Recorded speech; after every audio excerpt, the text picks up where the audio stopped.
If there is one brand right now that is absolutely crushing it when it comes to design, it's gonna have to be Genesis. I think they're honestly my favorite car design brand right now. When you look at the aesthetics of the car and the identity, the two-line design that we have from the headlights going into the taillights as well, they have a super clear identity, largely thanks to Luke Donkerwolke, who came in and just completely revamped the Genesis brand. And now we have a brand new concept that is actually intended for production. Is Genesis' first supercar. And we don't have a lot of information about this yet, but we have some photos from it and it looks, it looks insane. I wouldn't expect anything else from Genesis, to be honest. It is part of this Magma series that Genesis has been unveiling over the years. Same color, of course, this very bright orange color. And they made a G80 limited to, I do believe, 20 units,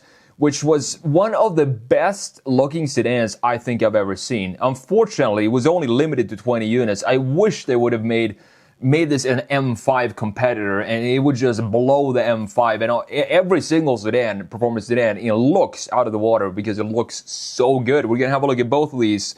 Both the G80 right here on the right side, and of course the new GT concept that they call Magma GT concept. So before we do that, let's jump in and have a look at what this is. What we know so far, it's a really short article from Car and Driver.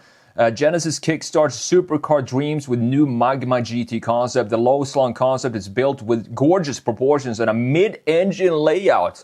And they're also saying that it might have a V8 behind the seats, which would be fantastic to see. And I would love to see a Genesis V8 taken from the race car.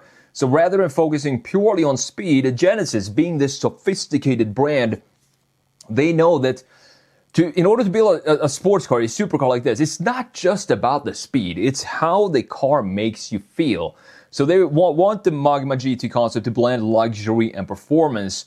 And I've said this when I reviewed the pretty much every single Genesis, but the G90 in particular, when I had that for a week, it is such an underrated car. And I don't understand why we don't see more G90s out on the road, because I would pick that over an S-Class, over a 7 Series, over an A8, because of just how special that car feels. It feels like a Bentley when you jump into a G90.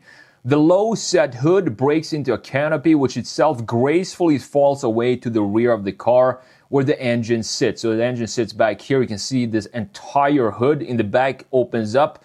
It looks a lot like a Koenigsegg. That was the first thing I thought of when I saw this vehicle, and they say that here as well. It looks like a Koenigsegg, maybe not the Regera, but maybe the Agera more like that style, and it looks great. It has a very fluid design to it, and clear identity still intact with these two-line designs. Instead of having the front lights like we have in the regular sedans, like right here for the indicators, they put some, a connection to these two lines in the rear fender instead of the front fender like we normally see from Genesis, which is a pretty cool idea. So the brand confirmed that the Magma GT is an internal combustion engine. We're hearing reports from Reveal event in France, however, that the powertrain is a V8, and it could be from the race car that has 670 horsepower and a hybrid setup, but we could easily see Genesis bump that figure up for a road-going model. Not sure if that's necessary. It all depends on the weight. How much is this going to weigh? Because 670 horsepower still, it feels like a good number. Maybe not over 800 horsepower, because then it's starting to get just ridiculous. It doesn't really mean anything after that. 670 horsepower, if we don't have a hybrid setup, I think would be a great number. So Genesis has not shown the interior yet, but we can see some Recaro seats right here, and it is in fact a two-seater, of course. Now, they don't just want to put this Magma GT concept into production for the road. They also want to make a complete race series, a car racing series, I guess, with this vehicle, and it's serious about building the model as a new Halo product, the product that is actually going to go into production. And looking at the design, let's jump into Photoshop here and look into this design. It really does not feel like it's too far off from production. I don't see anything in the design itself that would suggest that this is too conceptual to put into production. But I just want to take a minute to appreciate the line flow and the beautiful surfacing that we have going all around this vehicle. it might look like a mix of a bunch of different supercars out there, but at the same time, because Genesis has such strong graphics, specifically with these two lines right here, that then comes back in the rear, and we have this very much Koenigsegg visor design for the greenhouse, and also this upswing looks almost identical to what Koenigsegg is doing, and this line as well, very much Koenigsegg in this area, but because of the graphics, it still has very clear identity, and I think it looks absolutely stunning from all angles, both from the front view and also the rear view. We have a massive intake right here in the front end, as you can see. The rear end, I do think I prefer the rear end, would be my favorite view so far. I would love to see this in a side view. Unfortunately, I could not find a single photo of this in a side view, which is crazy. If I was Genesis and I was revealing this, I would release all the press material the minute it was unveiled officially.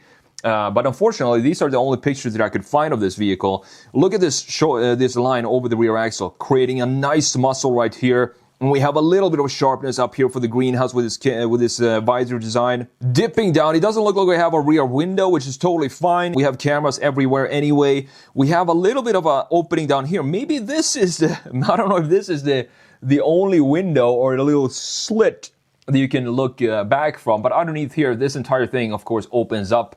And we still have a clear Genesis identity with the two lines here. I would personally not want to have this cut up here and then dipping down, and same goes for the lower section. I would honestly just want to have two lines like this that continues into these lines and then of course into the headlight unit in the front end. These abrupt angles right there, it feels a little unnecessary because everything else is so clean with this vehicle. I can't really see any. Oh, the exhaust pipes are probably located right here. I completely missed this, but they have this Lamborghini situation where you have the exhaust pipes right in the middle center point of the rear end. We have a big diffuser in the lower section as well. And when we open the entire thing up, I think it becomes even more Koenigsegg when everything is folded up. If I were to have this in a different color and remove the graphics, I would think that this might actually be a Koenigsegg. It looks like a hypercar more than a supercar, but we'll see what the power number is going to be. I really hope that they keep the V8 for this.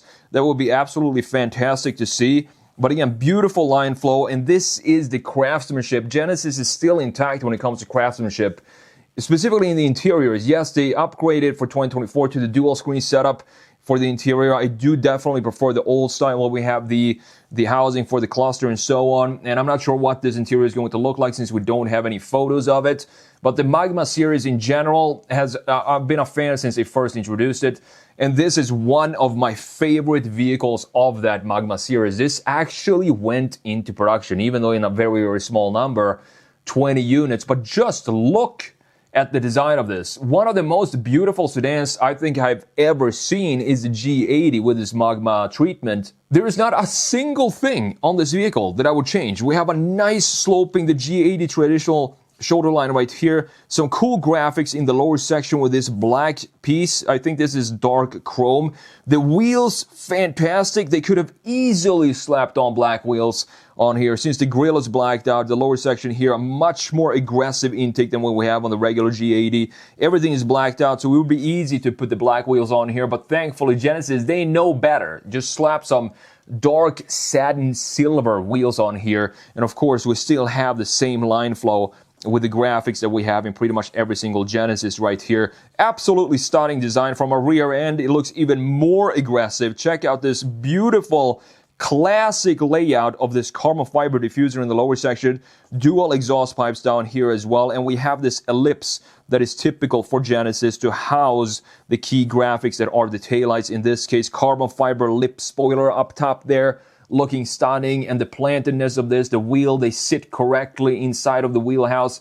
Everything about this design is just spot on. And if I were to buy this, if I was one of the lucky 20 people who bought this, I don't think I would ever sell it, because this is a sedan that is very, very hard to top when it comes to everything about this. The feel, the interior quality, the exterior styling, and all of that. So I just hope that Genesis take this design that we have for the Magma GT, concept, and all they got to do now is just tweak maybe a few small details. I can't really tell what those details would be, and then just slap this into production. And I can tell you this is going to sell really, really well just based on how beautiful it is from an exterior design.